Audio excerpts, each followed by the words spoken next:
Esportes também, essa questão de veteranos e jovens. Sempre foi dito, em qualquer contexto, não só do Flamengo, em qualquer time que esteja, o São Paulo, é a questão da intensidade. Quanto essa tela diz respeito ao que o Sampaoli vê de futebol e não necessariamente o que ele vê do jogador, o que os jogadores estejam apresentando, o André? Sem querer afirmar que o jogador de 30 e alguns anos não consegue atender às demandas de um treinador que precisa de um futebol muito intenso, porque eu acho também isso acaba sendo uma coisa redundante.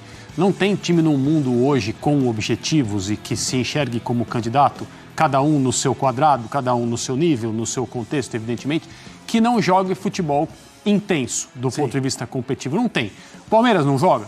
Joga. O que acontece? Só ganha jogando assim há 2 anos e 8 meses, alguma coisa assim.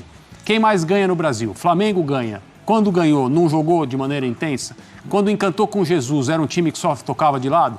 Não tentava recuperar a bola? Tentava, corria, marcava, mordia?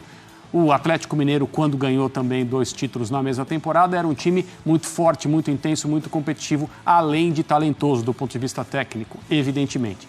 Então, assim, não vamos fazer essa afirmação, mas, por outro lado, é preciso entender que determinados jogadores, quando a idade vai ficando mais acumulada, digamos assim, né?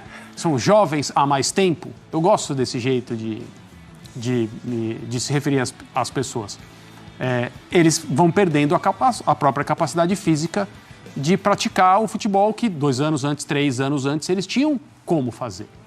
Então, no momento em que o São Paulo chega ao Flamengo, e a gente conversa sobre isso desde a apresentação dele, e fala a respeito do futebol que ele sempre enxergou e do futebol que ele ia pedir para os jogadores do Flamengo atuarem a partir de um determinado momento, que é um futebol de muita eficiência na recuperação da bola, para aí sim mantê-la. E a gente não viu esse time ainda, não viu ele muitas vezes, por causa das dificuldades que ele vem enfrentando para construir esse Flamengo. Muitas delas dizem respeito à parte física dos seus atletas, independentemente da idade. Vamos lá, eu quero usar com o Zupac, se puderem depois colocar a tela de novo, porque eu vou te fazer uma pergunta que a tela vai ser uma boa cola para não lembrar tudo de cabeça. Okay. Daquela tela, o que para você é definitivo? O que o veterano você acha que realmente o sol se pôs, não só para o Sampaoli, mas para o Flamengo em si? Porque se a gente olhar como titular, só o Everton Ribeiro dos experientes está levando vantagem em relação à sombra jovem. Os outros já viraram, os veteranos viraram as sombras. Eu queria que você falasse sobre isso. Porque eu acho que existem dois fatores que interferem nas decisões. Primeiro, é o tipo de futebol que o Sampaoli quer que o Flamengo pratique, ok, isso é uma coisa.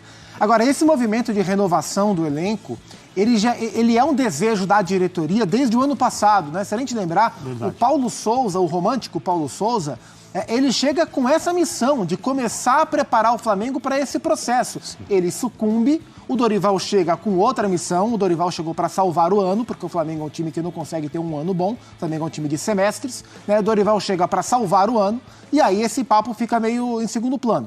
O Vitor Pereira chega com objetivos esportivos muito a curto prazo, mas acho que se desse certo o trabalho do Vitor Pereira, se ele tivesse sobrevivido à primeira onda que o engoliu, acho que o papo de renovação voltaria à tona, porque era algo que a diretoria do Flamengo já observava. E é algo difícil de ser tocado. Não é fácil você renovar um elenco, especialmente mexendo nas peças que estiveram em 2019. Porque, assim, Arthur Vidal não vai ser renovado, beleza. O Davi Luiz tem o gatilho da renovação pelos 20 jogos como titular, se alguma das partes manifestar interesse. Se o Davi quiser, ele pode exercer esse gatilho. Se o Flamengo quiser, ele pode. Se nenhum dos dois quiser, não renova automaticamente. Ele vai embora, segue a sua vida. Mas o Davi Luiz é uma questão menos difícil, na minha visão, de ser tomada a decisão. Agora, os remanescentes, o Santos também, outro papo. E até acho que estão exagerando no drama em relação ao Santos. Eu manteria super o Santos no Flamengo.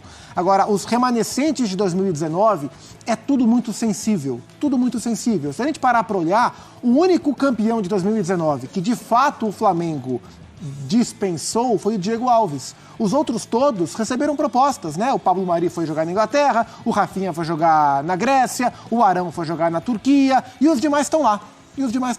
O Gerson saiu, depois voltou. Então, não é fácil você se desfazer desses caras, né? O Diego Ribas se aposentou, né? Então, assim, o Felipe Luiz e o Rodrigo Caio são casos que, para mim, o direcionamento é mais fora do que dentro. Embora o Rodrigo não seja da idade do Felipe Luiz, mas são jogadores que, por questões físicas, não estão conseguindo se manter no nível que sempre estiveram. E aí faz menos sentido eles continuarem no grupo. E é tudo muito delicado mesmo. Everton Ribeiro, Bruno Henrique, são jogadores que eu não abriria mão. Felipe Luiz e Rodrigo Caio, meu encaminhamento natural é mais para fora do que dentro, mas o Flamengo tem sido cauteloso nesse processo e vai ser cauteloso com ele até o final, querendo o Sampaoli ou não.